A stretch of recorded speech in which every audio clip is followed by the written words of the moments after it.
നമസ്കാരം. മമ്മൂക്ക ആരാധകരും സിനിമാ പ്രേമികളും വളരെയധികം ആകാംക്ഷയോടെ കാത്തിരിക്കുന്ന മമ്മൂക്ക, വൈശാഖ്, മിഥുൻ മാനുവൽ തോമസ് കോംബോയിലെത്തുന്ന ടെർബോ എന്ന സിനിമയുടെ ഒഫീഷ്യൽ ട്രെയിലർ ഇന്ന് പുറത്തുവരാൻ പോവുകയാണ്. സിനിമയുടെ സംവിധായകൻ വൈശാഖിലേക്ക് പോകുമ്പോൾ ആകെ ചെയ്തത് 10 ഫിലിം നോക്കുമ്പോൾ പോക്കിരി രാജ ഓൾ ടൈം ബ്ലോക്ക് പോസ്റ്ററിലേക്ക് പോകുമ്പോൾ സീനിയേഴ്സ് എന്ന സിനിമ ബ്ലോക്ക് പോസ്റ്റർ ഹിറ്റാണ് നേടിയത്.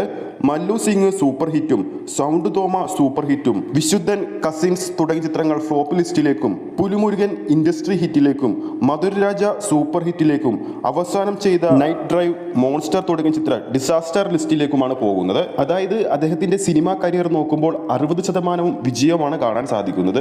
ആ ഒരു ലിസ്റ്റിലേക്ക് ടെർബോ എന്ന സിനിമയും വിജയത്തിന്റെ ലിസ്റ്റിലേക്ക് കടക്കുമോ എന്നാണ് ആരാധകർ ഉറ്റുനോക്കുന്നത്.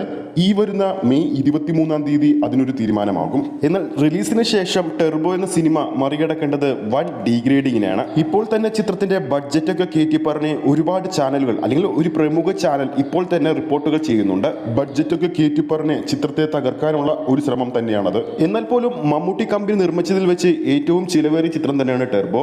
എന്നാൽ ടെർബോ സിനിമയെ ഡീഗ്രേഡ് ചെയ്ത് തകർക്കാൻ ശ്രമിക്കുന്നവരോട് ഒന്നേ പറയാനുള്ളൂ, നിങ്ങൾ കുറച്ച് വിയർക്കേണ്ടി വരും. അതിന് കാരണം നിലവിൽ ഒരു ടീസറോ ഒഫീഷ്യൽ ട്രെയിലറോ പുറത്തിറങ്ങാതെ പോലും തന്നെ ചിത്രത്തിന് മികച്ചൊരു ഹൈപ്പ് വെറും പോസ്റ്റർ കൊണ്ടുപോലും നിലനിർത്താൻ സാധിച്ചിട്ടുണ്ട്. ആ ഒരു ചിത്രത്തിന് മെയ് 23-ാം തീയതി ആദ്യ ഷോ കഴിയുമ്പോൾ മികച്ചൊരു പ്രതികരണം നേടാൻ സാധിച്ചാൽ നിങ്ങൾ ശരിക്കും വീർക്കേണ്ടി വരും. ചിത്രത്തിന്റെ ഒഫീഷ്യൽ ട്രെയിലർ കൂടി ഇന്ന് പുറത്തിറങ്ങുന്നത് കൊണ്ട് തന്നെ ആ ചിത്രത്തിന്റെ ട്രെയിലറിനെ മികച്ചൊരു അഭിപ്രായം നേടിയെടുക്കാൻ സാധിച്ചാൽ ചിത്രത്തിന്റെ ഹൈപ്പ് ഇനിയും കൂടുമെന്ന് തീർച്ച തന്നെയാണ്. റിലീസ് ദിവസം ആഗോളതലത്തിൽ നമ്മൾ ഇന്നലെ പറഞ്ഞതുപോലെ തന്നെ ഏകദേശം 50-ന് മുകളിലുള്ള രാജ്യങ്ങളിലാണ് ചിത്രം റിലീസ് ചെയ്യുന്നത്. പറഞ്ഞതുപോലെ തന്നെ ആദ്യ ദിവസം മികച്ചൊരു അഭിപ്രായം ചിത്രത്തിന് നേടിയെടുക്കാൻ സാധിച്ചാൽ മികച്ചൊരു കളക്ഷൻ ചിത്രം നേടിയെടുക്കാൻ സാധിക്കുമെന്ന് ഇതിലൂടെ വ്യക്തമാണ്. നിങ്ങളുടെ അഭിപ്രായത്തിൽ സിനിമയുടെ ബഡ്ജറ്റ് കയറ്റി പറഞ്ഞ് ഈ ഒരു സിനിമയെ അല്ലെങ്കിൽ മമ്മൂക്ക സിനിമയെ തകർക്കാൻ മമ്മൂക്ക വിരോധികൾ ശ്രമിക്കുന്നുണ്ടോ ഇല്ലയോ നിങ്ങൾക്ക് താഴെ കമന്റ് ചെയ്യാവുന്നതാണ്. ഈ ഒരു വീഡിയോ നിങ്ങൾക്ക് ഇഷ്ടപ്പെട്ടിട്ടുണ്ടെങ്കിൽ വീഡിയോ ലൈക്ക് ചെയ്യാനും ചാനൽ സബ്സ്ക്രൈബ് ചെയ്യുന്ന കാര്യം കൂടി പരിഗണിക്കുക.